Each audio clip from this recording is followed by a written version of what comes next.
Hi, I'm an idiot with tools, and this is my new to me 97 Ford Explorer, and it's already inside the shop.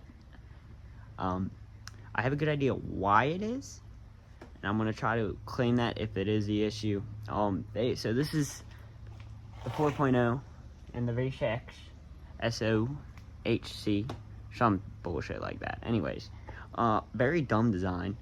I know they can be found inside an '08 Ranger, so they've been making these things for a little while. And they have this thing where whenever the water pump goes up, it just squirts coolant out of a hole, which would explain why I'm losing a lot of coolant, and this thing keeps overheating. It's not the funnest thing to get to, and I'm going to try to record as much as I can. Also, got a new mic, does not fit the GoPro. Kind of annoying, but it's whatever. Anyways, first step is getting off the plastic cover. That's broken. Anyway, there's 2 bolts. They are very, very small. I'll try to get a size if I can. And they should just pop right out. Hose clamp over here. Typical fucking, truck shit. So, pop that all off, and I'll get back to you. I'm most likely going to probably just use my phone to record most of it and not really record me taking shit apart because this car is very dirty. Anyways, hose, the 2 hose clamps. This is the only harness I popped off. It's for, I'm pretty sure, the airflow sensor. Pop off just the 2 hoses. This should make enough room to get to. Keep in mind, I've never done this before, so I'm still learning. I did actually, one of the best advices I can give you if you are starting off with just anything is be nice to everyone. I know this sounds corny and stupid and dumb, but I literally went into work talking about the issue this thing gave me the day that it gave me the issue, and the guy, really nice dude, he laughed. And he came over, he goes, "What kind of engine you got in it?" And I told him, I was like, "It's a V6. He goes, "I have the same thing inside my Ranger." I was like, "Oh, have you came across this?" He's like, "Yeah, a couple times." Yeah. So that's how I learned about it, and that's why I'm going to check that first. But anyways, yeah. So be nice down to people, and honestly, they'll help out very much. I love working on cars whenever I don't have the tools. So what's going to happen? So basically, on the front of the Ford Explorer, you have a bolt there, and I think there's 2 clips down there. It practically just slides out. But you can't slide it out unless you take off the fan. You can't take off the fan unless you can get something on that nut. I recommend don't removing the belt, because I had to take a guess. It's going to create tension, and there's no way you're going to spin over the whole engine that way. But I got to get something that fits that, because the biggest one I have is a 1 1/4, and that's too small. I knew somebody who has the right thing and said I can lend it, or I'm going to see if somebody else has the tool and I can just borrow it real quick. But yeah, you're going to have to get that off, so have fun with that. I'll get back to you whenever I get it. Okay, so I was poking around the engine bay because I'm starting to think it's not the weep hole, because there's not that much coolant excess on the bottom of the engine than there is on the top. And the weep hole I was thinking about goes straight down.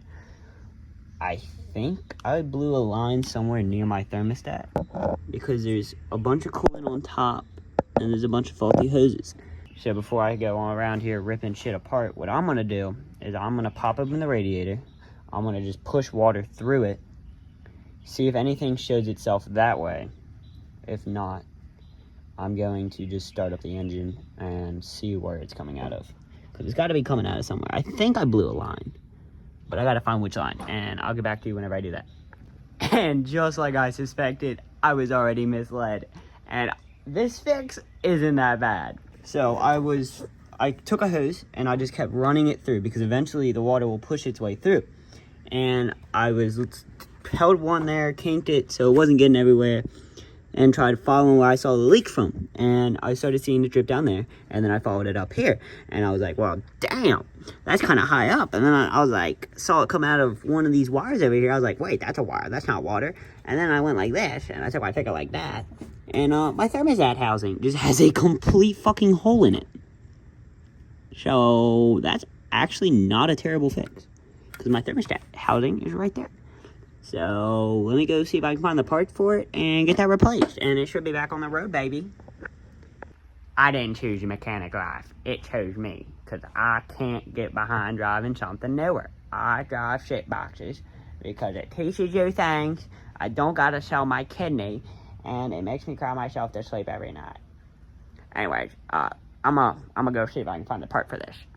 Okay, so Because now I know it's a thermostat. You got 2 bolts there.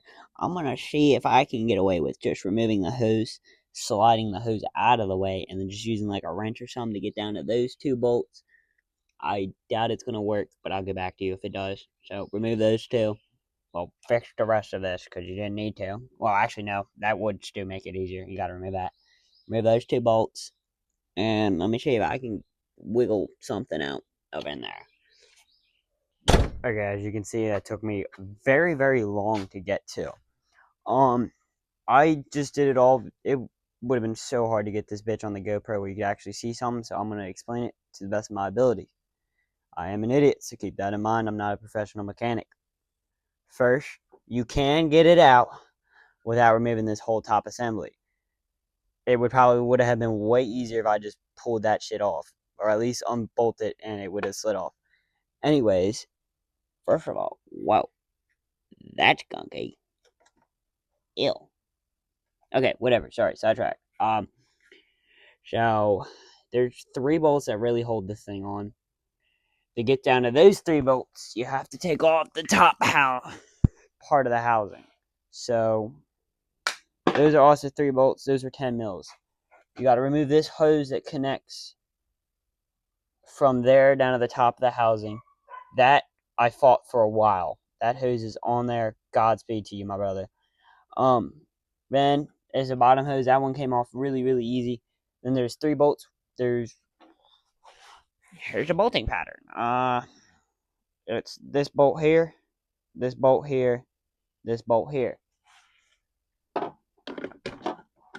So 1, 2, 3. There's my problem. Yeah, I don't know how the fuck that even happened, but it happened. Anyways, you're gonna have to fight off that hose. Mine had this clamp. Honestly, worst fucking thing ever invented. I fought that for a while too. But it should all be fairly simple. I mean, I don't see what took that thing so long. But yeah, so 3 bolts that really hold it on. You can get them all out with, all you have to remove is the throttle body, which is just 4 bolts. So probably would be simpler if you took the time and removed the whole top half of it. I did not because I don't see a point in it. But the hoses, the bolts came out like nothing.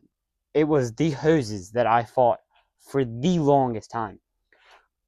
I recommend one of these because your goal after you remove the hose clamp is to break the seal because it creates a bullshit ass seal.